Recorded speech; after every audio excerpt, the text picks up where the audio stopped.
Bien, vimos que en la autoestima había una escalera, ¿os recuerdan, no? Había una escalera y decíamos que la autoestima era el resultado de todo ese proceso que comenzaba con el autoconocimiento. ¿Recuerdan, no? Bien, el autoconocimiento, la palabra auto es uno mismo, ¿no?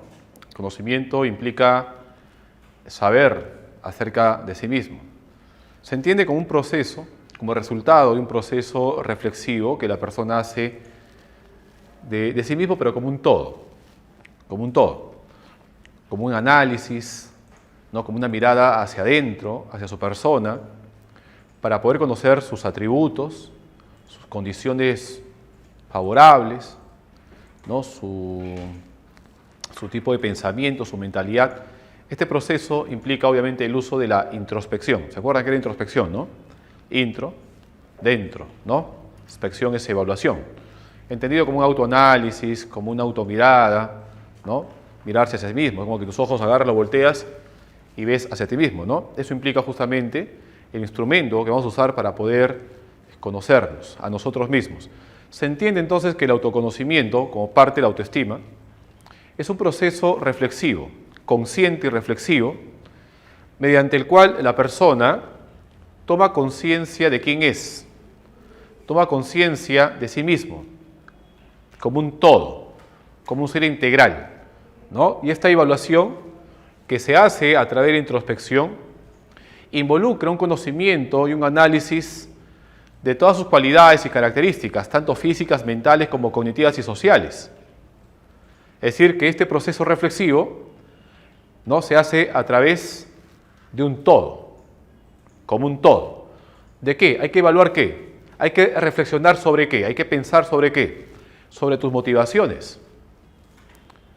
Es decir, aquello de lo que tú quieres lograr, sobre tus metas, los planes que tienes para tu vida, ¿no? Reflexionar, pensar sobre aquello que te gusta, aquello que te emociona, que te quita el sueño, aquello que te apasiona, ¿okay? Lo que quieres lograr, tus metas, cuáles son tus planes, tus ilusiones. Como se dice dentro del planeamiento estratégico, cuál es tu visión, ¿no? De vida. Porque, ojo, el autoconocimiento no es simplemente que yo me conozco, sino que el autoconocimiento sirve para algo.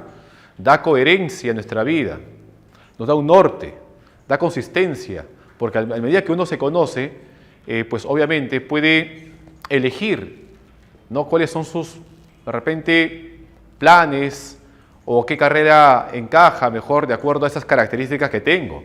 Y también saber elegir las personas con quien rodearme, de acuerdo a lo que soy yo, y también comprender al otro, ¿no? Eso es la autoestima, o mejor dicho, el autoconocimiento, le da coherencia, sentido a nuestra existencia. Entonces hay que evaluar nuestras motivaciones, aquellas metas, aquellas ilusiones que queremos lograr en la vida. También los valores, aquellas cosas que consideramos importantes, ¿no? Hay gente que considera importante de repente, no sé, el aspecto educativo, el aspecto de conocimiento, otros el aspecto económico. Hay que, obviamente, ver qué es lo que nos genera mayor entusiasmo, mayor importancia dentro de nosotros, ¿no? Y también en nuestra vida.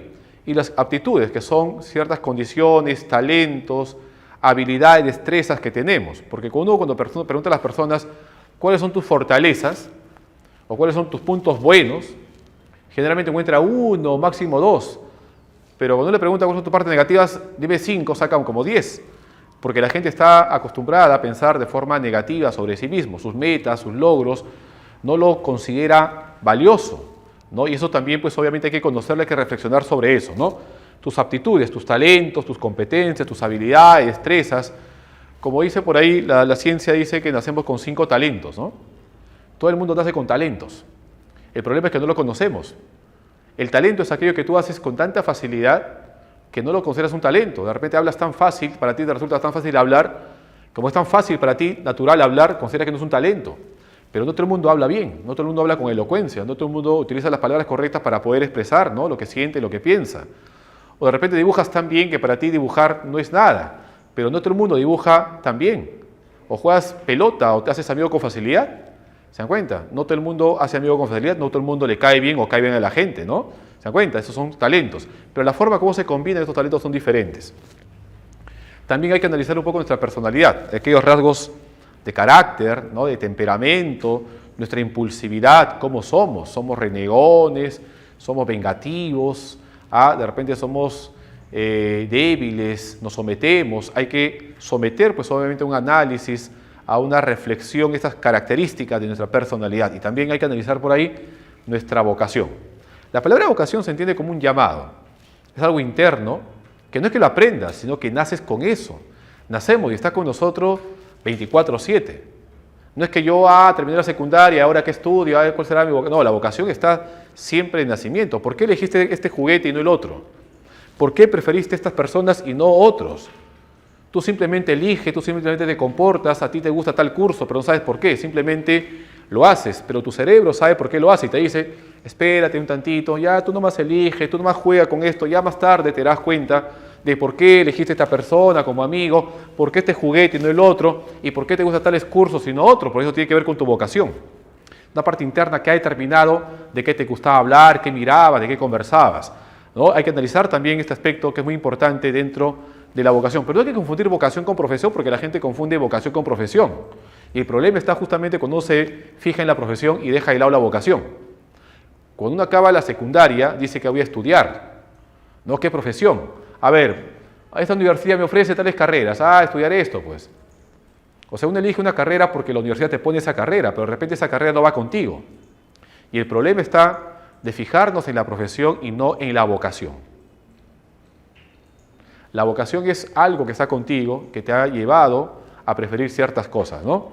Bien, eso hay que analizarlo. Entonces, este proceso de autoconocimiento es un proceso consciente de una evaluación fría, impersonal, racional, para poder conocer y entendernos cómo somos, ¿no? Y de esta manera darle sentido a nuestra vida, que tenga coherencia.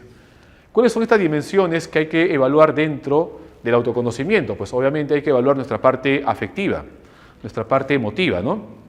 Si somos sensibles, o somos muy impulsivos, o somos renegones, vengativos, es decir, la autoestima.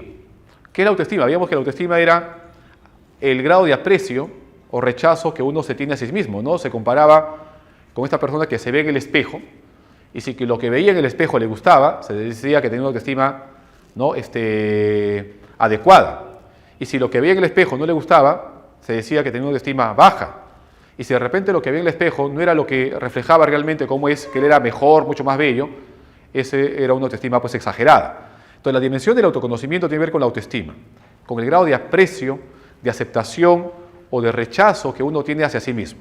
Es un componente, una dimensión del autoconocimiento, al igual que la esfera cognitiva. La parte cognitiva viene a ser pues obviamente el autoconcepto, lo que tú piensas de ti.